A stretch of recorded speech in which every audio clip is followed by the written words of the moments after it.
Hello everyone and welcome.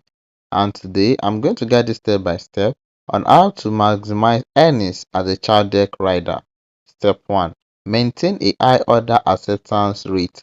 Don't reject orders.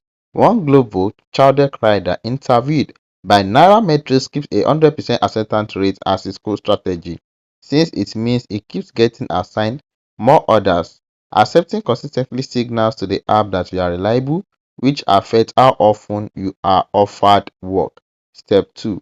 Hit your weekly distance targets for the bonus. Chowdeck pay riders an extra 10,000 naira for meeting a 90-kilometer weekly target, according to a rider interviewed by Nairametrics. Track your distance covered through the week and push to clear that threshold before it resets. Step 3.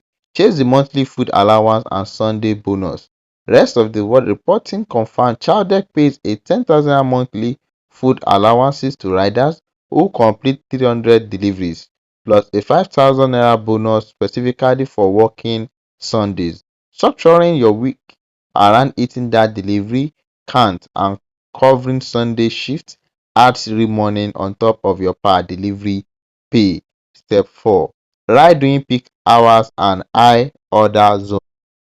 Since your income is tied directly to the number of deliveries completed, positioning yourself in busy area during lunch and dinner rush naturally increases how many orders you can pick up in a shift.